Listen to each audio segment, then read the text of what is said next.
దమయంతి సునంద గృహంలో గౌరవభావంతో మెలుగుతుంది.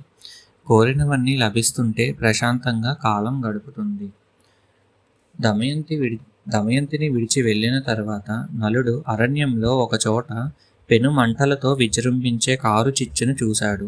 ఆ మంటలలో నుండి ఓ ప్రాణి యొక్క అరుపు విన్నాడు. నలుడు భయపడవద్దు అని పలుకుతూనే మంటల మధ్యలోకి దూకి చుట్టుకొని ఉన్న నాగరాజుని చూశాడు. అప్పుడు ఆ నాగరాజు వణికిపోతూ నలుని చేతులు జోడించి ఇలా అన్నాడు. మహారాజా, నేను నాగరాజైన కర్కోటకుడిని. మహాతపస్వి అయిన బ్రహ్మర్షి నారదుని నేను కాటు వేశాను. ఆయన నాపై కోపించి కదలకుండా పడి ఉండమని శపించాడు. ఈ శాపం నలుడు నీ చెంతకు వచ్చే వరకు ఉంటుందని చెప్పాడు. నీ దర్శనం నన్ను శాపం నుండి విముక్తుని గావింపగలదు. నన్ను ఇచ్చట నుండి బయటకు తీసుకుపో.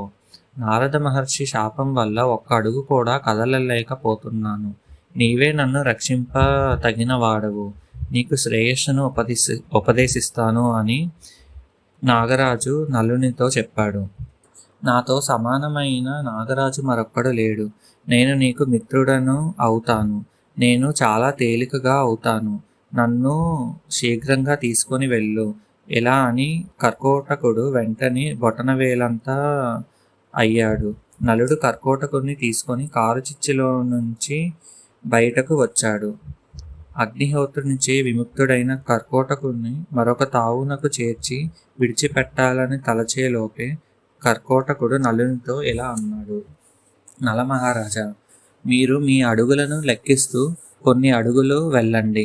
అక్కడ నేను మీకు గొప్ప మేలు చేస్తాను అని అన్నాడు.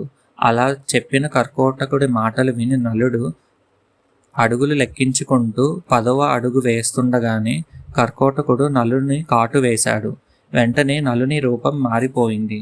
నలుడు తన వికృత రూపాన్ని చూసుకొని ఆశ్చర్యపోతూనే స్వస్వరూపాన్ని ధరించిన కర్కోటకుని చూశాడు. కర్కోటకుడు నలుని ఓదారుస్తూనే, నిన్ను జనులెవ్వరూ తెలుసుకోకుండా ఉండటానికి నేను నీ రూపాన్ని ఇలా మార్చివేశానన్నాడు. నలమహారాజా, నా విషంచే నీ శరీరంలో కలిగిన మార్పు ఉన్నంత వరకు నీవు దుఃఖంతోనే ఉంటావు. నీకు దుఃఖాల తీరే మంచి రోజులు వచ్చినప్పుడు నీ వికృత రూపం మారుతుంది. ఏ తప్పు చేయని నీవు ఎవరి చేత వంచింపబడుతున్నావో వాని కోపాసూయాలకు నీవు అర్హుడవు కావు. అట్టి వాని నుండి రక్షణమే నా వల్ల మీకు జరిగింది. నరోత్తమ, నా అనుగ్రహం వల్ల ఇటుపై మీకు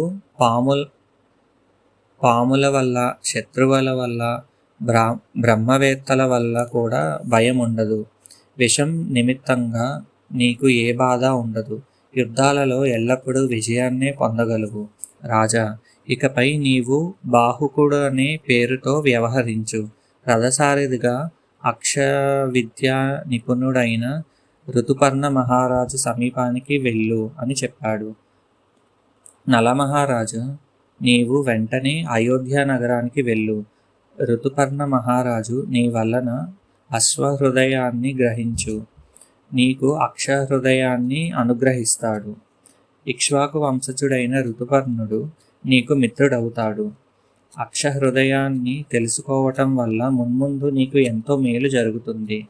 రాజా, నీవేమాత్రం దుఃఖపడకు. భార్యతో బిడ్డలతో సహా నీవు రాజ్యాన్ని పొందుతావు. ఇది సత్యం. నీవు నీ సహజ రూపాన్ని చూడదలుచుకుంటే నీవు నన్ను స్మరించి ఈ వస్త్రాన్ని కప్పుకో. ఈ వస్త్రాన్ని నీవు కప్పుకున్న వెంటనే నీ రూపాన్ని నీవు పొందుతావు అని చెప్పి కర్కోటకుడు నలునికి దివ్య వస్త్రాన్ని ఇచ్చి అంతర్ధానమయ్యాడు. కర్కోటకుడు అంతర్ధానమైన తరువాత నలుడు ఆ ప్రదేశం నుంచి బయలుదేరాడు. 10వ రోజుకు ఋతుపర్ణ మహారాజు యొక్క నగరానికి చేరాడు. ఋతుపర్ణ మహారాజును కలిసి తన పేరు బాహుకుడని, అశ్వశ్రేష్టతను నిర్ణయించటంలో తనకు సాటి ఈ భూమి మీద ఎవరూ లేరని చెప్పుకొన్నాడు. కష్ట సమయాల్లోనూ నిపుణ విషయాల్లోనూ నన్ను అడిగితే సాయం చేయగలను. పాకశాస్త్ర విషయాలు కూడా ఇతరుల కంటే విశేషంగా తెలిసిన వారిని. మహారాజా, నన్ను పోషించు. లోకంలో దుష్కరమైన శిల్పాది కళల్ని కూడా నేను చేయడానికి ప్రయత్నిస్తాను. ఈ విధంగా నలుడు పలకగా ఋతుపర్ణ మహారాజు ఎలా అన్నాడు, బాహుక, నీవు నా దగ్గరే ఉండి నీవన్నవన్నీ చేయు. నా గుర్రాలను వేగంగా నడిచేటట్లు బలం కలిగేటట్లు చేయు. ఆ విధంగా నీవు చేయగలిగినట్లయితే నీవు అశ్వాధ్యక్షుడవు అవుతావు. నీకు వేతనం 100 నూర్లు అంటే 10,000. బాహుక, వార్ష్ణేయుడు జీవలుడు అనే అశ్వరక్షకులిద్దరూ నిన్ను సేవిస్తుంటారు. వారిరువురితో కలిసి సంతోషంగా నా ఆశ్రయంలో ఉండు. బృహదస్సుడిలా అన్నాడు. ఋతుపర్ణ మహారాజు నలుణ్ణి ఈ విధంగా గౌరవించాడు. నలుడు ఋతుపర్ణుని నగరంలోని వార్ష్ణేయ జీవులతో అశ్వాధ్యక్షుడుగా ఉన్నాడు. నలుడు దమయంతిని నిత్యం తలుచుకుంటూ ఋతుపర్ణుని నగరంలో ఉన్నాడు. ప్రతిరోజు సాయం సమయంలో ఒక శ్లోకాన్ని చదువుకునేవాడు. ఆకలి దప్పికలతో బాధపడుతూ ఆమె ఎక్కడ ఉన్నదో, ఆ తపస్విని అలసిపోయి ఎచట పరున్నదో, ఈ మందభాగ్యుని తలుచుకుంటూ ఇప్పుడు ఎవని ఆశ్రయంలో ఉన్నదో. రాత్రిపూట ఇలా అనుకుంటున్న నలుని చూసి జీవలుడు అడిగాడు, బాహుక, ఏ స్త్రీని గురించి తలుచుకుంటున్నావు? నీవు నీ బాధను గురించి చెబితే వింటాను. నీవు ఏ స్త్రీ గురించి దుఃఖిస్తున్నావు? ఆమె ఎవరికి సంబంధించిన స్త్రీ అని అడిగాడు. అప్పుడు నలుడు ఇలా చెప్పాడు, ఆమె ఒక బుద్ధిహీనుని భార్య, అందరికీ ఇష్టురాలు. ఆమె మాట దృఢతరమైనది. ఏదో ఒక కారణంచే ఆ మందబుద్ధి ఆమె నుండి విడిచిపోయాడు. ఆమెచే విడువబడిన ఆ మందబుద్ధి దుఃఖంతో శోక సంతప్తుడై రాత్రింపగళ్ళు నిద్ర కూడా లేకుండా తిరుగుతున్నాడు. రాత్రి వేళలో ఆమెను తలుచుకొని ఒక శ్లోకాన్ని పాడుతున్నాడు. భూమండలం అంతా తిరుగుతూ ఎక్కడో చేరి అతడు ఆమెను తలుచుకొని ఈ శ్లోకం చదివాడు. అతడు పాపం వియోగ దుఃఖాన్ని పొందదగినవాడు. ఆమె కష్ట సమయాల్లో అతనితో అరణ్యాల్లో కూడా అనుసరించింది. అల్పపుణ్యుడైన అతనిచే విడువబడింది. ఒంటరిది, లోకం పోకడ తెలియనిది, అడవి దారులలో తిరగడం ఎరగనిది. అంతటి కష్టం ఆమెకు తగదు. ఆకలి దప్పులతో క్రూర మృగాలుండే అడవిలో తిరుగుతూ ఆమె జీవించడం కష్టం. మందభాగ్యుడైన అతనిచే విడువబడింది అని ఏదో సమాధానం చెప్పి ఋతుపర్ణ మహారాజు భవనమందే అజ్ఞాతంగా కాలం వెళ్ళబుచ్చుతున్నాడు నలుడు.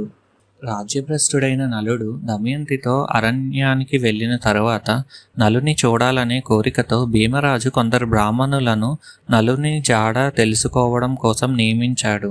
భీమరాజు ఆ బ్రాహ్మణులకు పుష్కలంగా ధనమిచ్చి నల దమయంతులను వెతకమని ఆదేశించారు.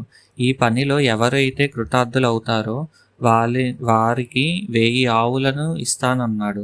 అలాగే అగ్రహారాలను కూడా ఇస్తానన్నాడు. నగరంతో సమానమైన గ్రామాన్ని ఇస్తానన్నాడు. వారిని ఇక్కడకు తీసుకొని రాలేకపోయినా కనీసం వాళ్ళ గురించి తెలుసుకున్నా చాలు 1000 గోవులను ఇస్తాను అని భీమరాజు ప్రకటించాడు. ఈ విధంగా భీమరాజు ప్రకటించిన తరువాత బ్రాహ్మణులు అన్ని దిక్కులకు వెళ్ళి నల దమయంతుల కోసం పట్టణాలను రాష్ట్రాలను తిరుగుతూ వెతుకుతున్నారు. ఎక్కడా నలుడు గాని దమయంతి గాని కనిపించలేరు. వారిలో సుదేవుడనే బ్రాహ్మణుడు చేదీపురాన్ని చేరి అచ్చట రాజగృహంలో ఉన్న దమయంతిని చూశాడు. చేదీరాజైన సుబాహుని పుణ్యవచనంలో సునందతో కలిసి ఉన్న ఆమెను చూశాడు. కొద్ది కొద్దిగా ప్రకటితమవుతున్న రూప సంపదతో మేఘాలతో కప్పబడిన సూర్యకాంతిలా ఉన్నది. కృషించి కాంతి తగ్గి మలినంగా ఉన్నది. విశాలమైన కనులు కారణాలను బట్టి దమయంతియే అయి ఉంటుందని ఊహించాడు. ఆమె రూపాన్ని చూస్తే పూర్వం నేను చూచిన రూపంగానే తోస్తుంది. లక్ష్మీదేవి వలె ఉన్న ఈమెను చూసి కృతార్థుడనయ్యాను. పున్నమి చంద్రుని వంటి ముఖం, శ్యామవర్ణం, అందమైన స్తనాలు కల ఈమె తన కాంతిని దిక్కులను వెలుగు చేస్తుంది. ఖచ్చితంగా ఈమె దమయంతియే అయి ఉంటుంది అని మనసులో అనుకొని సుదేవుడు దమయంతి దగ్గరకు వచ్చి ఇలా అన్నాడు, దమయంతి, నేను సుదేవుడనే బ్రాహ్మణుడను, మీ అన్నగారి మిత్రుడను. మీ తండ్రి గారైన భీమరాజు యొక్క ఆదేశంపై నిన్ను వెతకటానికి ఇలా వచ్చాను అని చెప్పాడు. నీ తల్లిదండ్రులు అన్నదమ్ములు క్షేమంగా ఉన్నారు. వారి యొద్దనున్న ఆయుష్మంతులైన నీ పుత్రుడు పుత్రిక కూడా క్షేమంగా ఉన్నారు. నీ గురించి బంధువర్గమంతా శక్తిహీనుల వలె ఉన్నారు.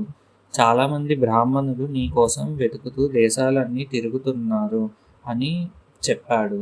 అప్పుడు దమయంతి తన అన్నగారికి ఇష్టుడైన సుదేవుణ్ణి చూసి ఏడ్చింది. ఏకాంత ప్రదేశంలో సుదేవునితో జరిగిన విషయాన్నంతా వివరించి చెప్పింది. ఆ సమయంలో ఏడుస్తున్న సైరేంద్రిని చూచి సునంద కూడా శోక సంతప్తురాలైంది. సైరేంద్రి బ్రాహ్మణుని చెంత రోధిస్తున్న విషయాన్నంతా సునంద తన తల్లికి చెప్పింది. ఆ విషయాన్ని తెలుసుకోవాలని ఉంటే వచ్చి ఆమెను గురించి తెలుసుకోమన్నది. సునంద చెప్పిందంతా విన్న తరువాత రాజమాత అంతఃపురం నుండి బ్రాహ్మణునితో పాటు సైరేంద్రి ఉన్న ప్రదేశానికి వచ్చింది. తరువాత రాజమాత సుదేవుని పిలిపించి ఇలా అడిగింది. ఈమె ఎవని భార్య, ఎవని కుమార్తె?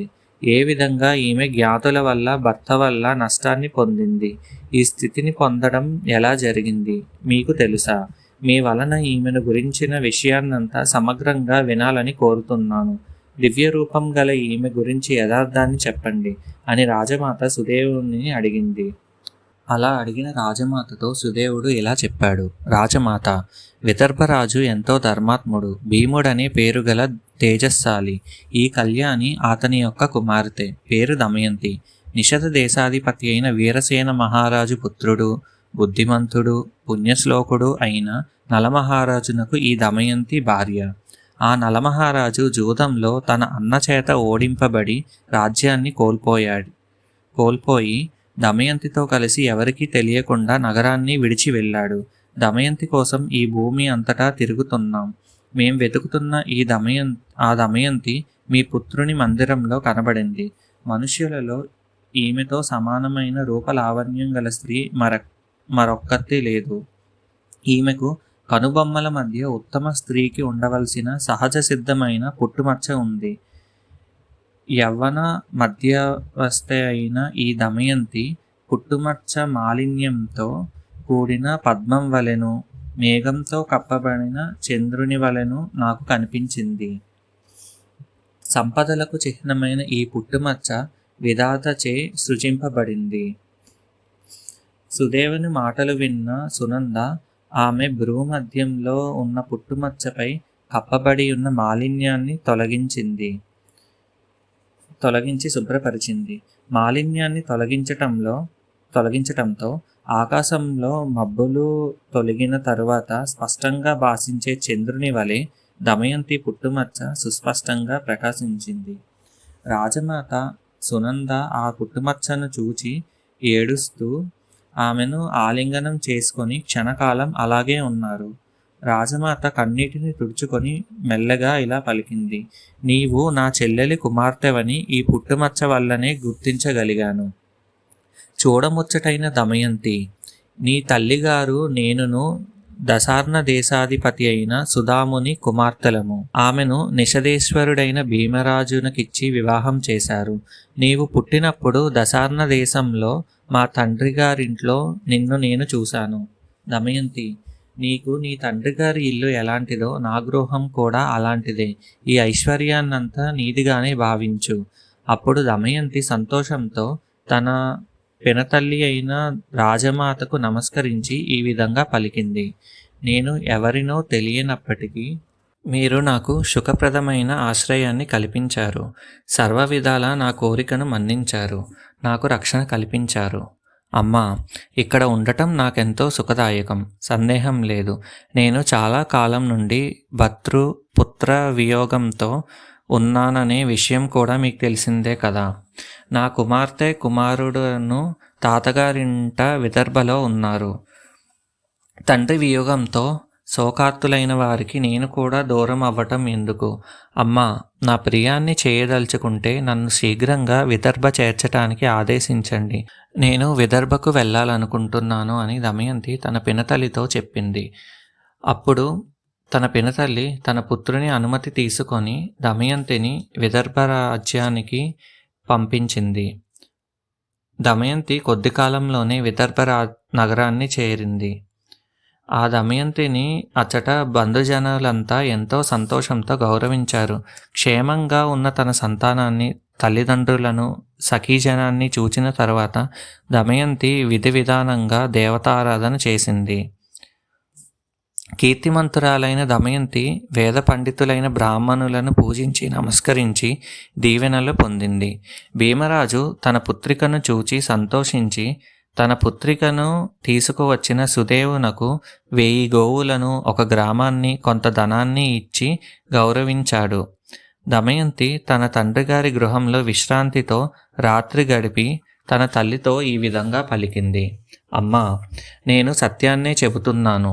నేను జీవించి ఉండాలనే కోరిక నీకు ఉంటే నలుని మరలా తీసుకొని రావటానికి ప్రయత్నం చేయు.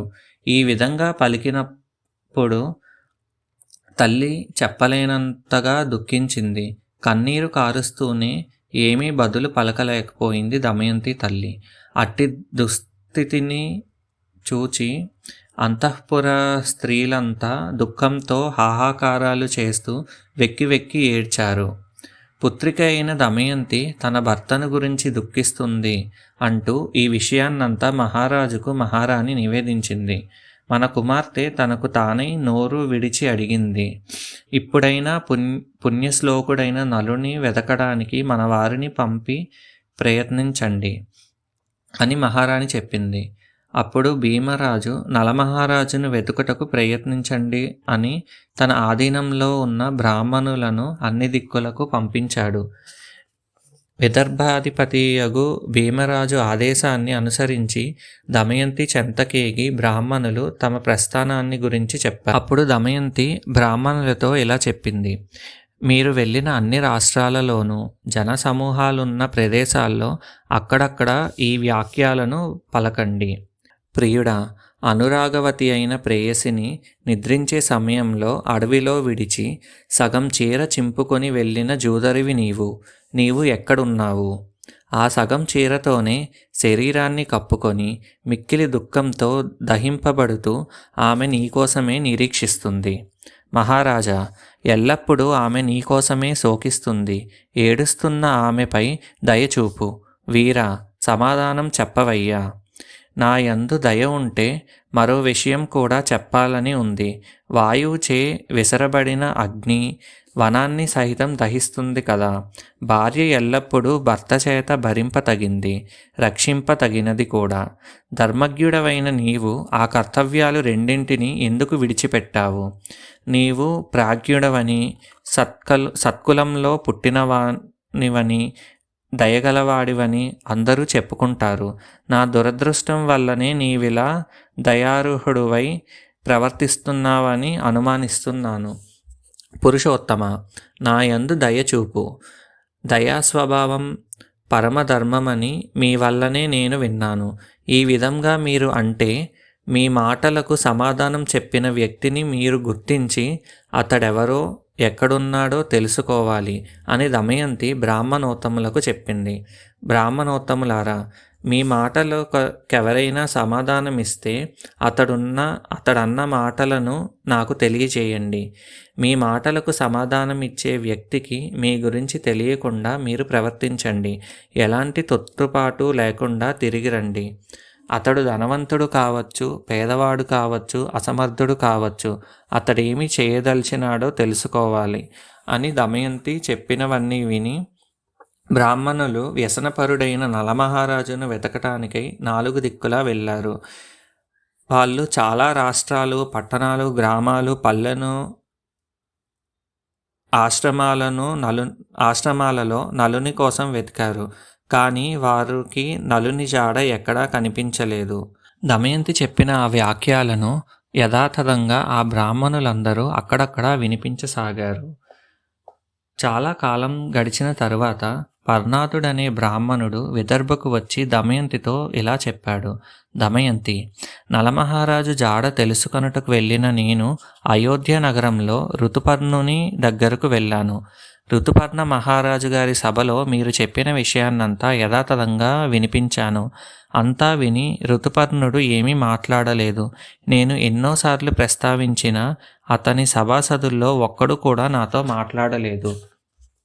కానీ రాజువారి పరివారంలో ఒకడైన బాహుకుడు రాజుగారి అనుమతి పొంది నాతో రహస్య ప్రదేశంలో మాట్లాడాడు. అతడు రాజుగారి రథసారథి, కురూపి, పొట్టి చేతులు కలిగి ఉన్నాడు. రథాలను అతి వేగంగా నడపటంలో అతడు దిట్ట. రుచికరంగా భోజన పదార్థాలను తయారు చేయటంలో నేర్పరి. ఆ బాహుకుడు అనేకసార్లు నిట్టూర్చాడు, మాటిమాటికి ఏడ్చాడు.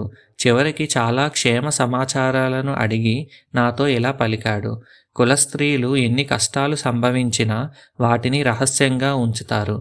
తన్ను తాను జయించినవాడు స్వర్గాన్ని జయించిన వాడనటంలో సందేహం లేదు. ఉత్తమ స్త్రీలు భర్తృవియోగం పొందినా ఎన్నడూ కోపాన్ని పొందరు. తమ ప్రాణాలకు కవచంగా తమ సత్ప్రవర్తనను ధరిస్తారు. సర్వ సుఖాలను కోల్పోయి సంకట స్థితిలో ఉన్న ఆ భర్త భార్యను విడిచిపెట్టి ఉండవచ్చు. అతని విషయంలో కోపించటం తగినది కాదు. ప్రాణాలు నిలుపుకోవటానికి ప్రయత్నిస్తూ పక్షులచే వస్త్రాలు అపహరింపబడి మనోవ్యధతో ఉన్న ఆ భర్త విషయంలో భార్య కోపించటం భావ్యం కాదు. భర్త తనను గౌరవించినా గౌరవింపకపోయినా, రాజ్యభ్రష్టుడైనా, దరిద్రుడైనా, ఆర్తుడైనా, వ్యసనపరుడైనా సరే భార్య అతనిపై కోపాన్ని చూపరాదు. బాహుకుని మాటలు విన్న నేను త్వరతగిన ఇక్కడకు వచ్చాను. అతని మాటలే అతడు నలుడనటానికి పరమ ప్రమాణాలు. ఈ విషయాన్ని మహారాజునకు నివేదించమని దమయంతికి పర్ణాదుడు చెప్పాడు. దమయంతి పర్ణాదుడి మాటలు విని కన్నీరు నింపుకొని తన తల్లితో ఏకాంతంలో ఇలా అన్నది: అమ్మా, నేను చెప్పే నాన్నగారికి ఎప్పుడూ చెప్పకు. నీ సమక్షంలోనే సుదేవుని మన పనికై నియోగిస్తాను. నీవు నా మేలు కోరిన దారినివైతే నా అభిప్రాయాన్ని తండ్రిగారికి తెలియనీయవద్దు. ఇది చేయటం నీ కర్తవ్యం. శుభకరుడైన సుదేవుడు నన్ను బంధుజనాల చెంతకు త్వరితంగా చేర్చాడు. ఆ సుదేవుడే నలుని తీసుకొని రావటానికి అయోధ్య నగరానికి వెంటనే వెళ్ళాలి. ద్విజోత్తముడైన పర్ణాదుడు విశ్రాంతిగొని వచ్చిన తర్వాత దమయంతి అతనికి ధనాన్నిచ్చి సత్కరించింది. నలమహారాజు ఇక్కడికి వస్తే మరింత ధనం ఇస్తానని మాట ఇచ్చింది. బ్రాహ్మణోత్తమ, అతి త్వరలో నా భర్త కలిసేటట్లు ఎవ్వరూ చేయలేనంత మేలు మీరు నాకు చేశారు. దమయంతి ఈ విధంగా పలికిన తర్వాత పర్ణాదుడు దమయంతిని మంగళకరమైన ఆశీస్సులతో ఊరడించి తన గృహాన్ని చేరాడు. ఆ తర్వాత దుఃఖశోకాలతో ఉన్న దమయంతి తల్లి దగ్గరకు సుదేవుని పిలిపించి ఈ విధంగా పలికింది: సుదేవా, నీవు స్వేచ్ఛగా ఎగిరే పక్షిలా అతి శీఘ్రంగా అయోధ్య నగరానికి వెళ్ళు. ఋతుపర్ణ మహారాజుతో ఈ మాటను చెప్పు. దమయంతికి తిరిగి స్వయంవరం జరుగుతుంది. రాజులు, రాజపుత్రులు అందరూ విదర్భకు వెళ్తున్నారు. సుముహూర్త కాలం రేపే. మహారాజా, మీరు వెళ్ళాలనుకుంటే శీఘ్రంగా బయలుదేరండి. నలుడి జీవించి ఉన్నది లేనిది దమయంతికి తెలియదు. ఆమె రేపు సూర్యోదయ సమయంలో రెండవ భర్తను వరిస్తుంది. సుదేవుడు అక్కడికి వెళ్ళి దమయంతి ఋతుపర్ణ మహారాజునకు చెప్పమన్న మాటలను యథాతథంగా చెప్పాడు. సుదేవుని మాటలు విన్న ఋతుపర్ణ మహారాజు బాహుకునితో మృదువుగా ఇలా మాట్లాడాడు: బాహుక, దమయంతి స్వయంవరానికి విదర్భకు వెళ్ళాలనుకుంటున్నాను. నీవు అశ్వహృదయాన్ని తెలిసిన వాడువు. మనం త్వరగా బయలుదేరి విదర్భకు చేరుకోవాలి అని బాహుకునితో చెప్పాడు.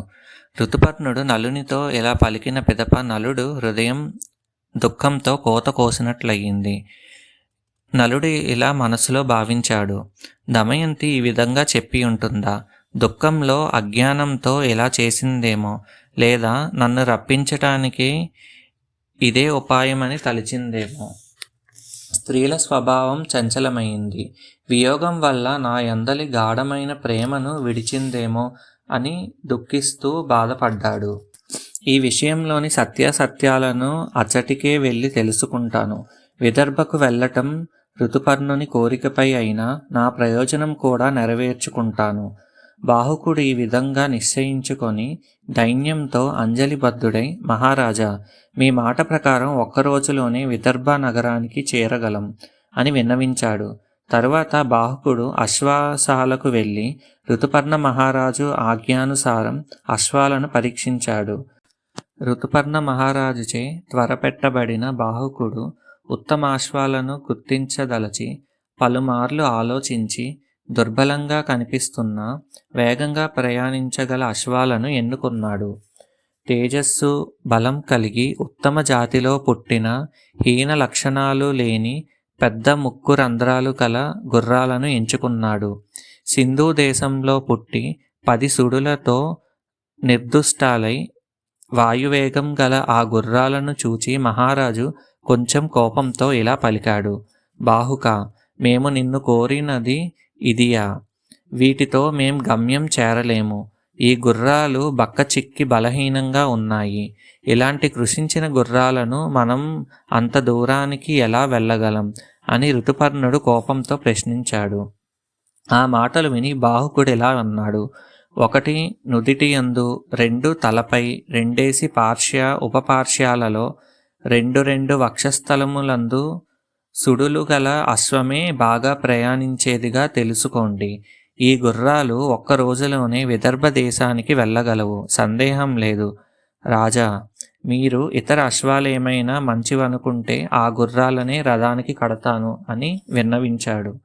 అప్పుడు ఋతుపర్ణుడు ఇలా అన్నాడు. బాహుక, గుర్రాల శారీరక మానసిక తత్వాలను బాగా తెలిసిన నేర్పరివి నీవు సమర్థాలని తలచిన గుర్రాలనే రథానికి పూంచు అని చెప్పారు. మహారాజు మాటలు విన్న తర్వాత బాహుకుడు కులశీలాలు కలిగి వేగంగా పయనింపగల 4 మంచి గుర్రాలను రథానికి పూంచాడు. ఋతుపర్ణ మహారాజు త్వరగా రథాన్ని అధిరోహించాడు.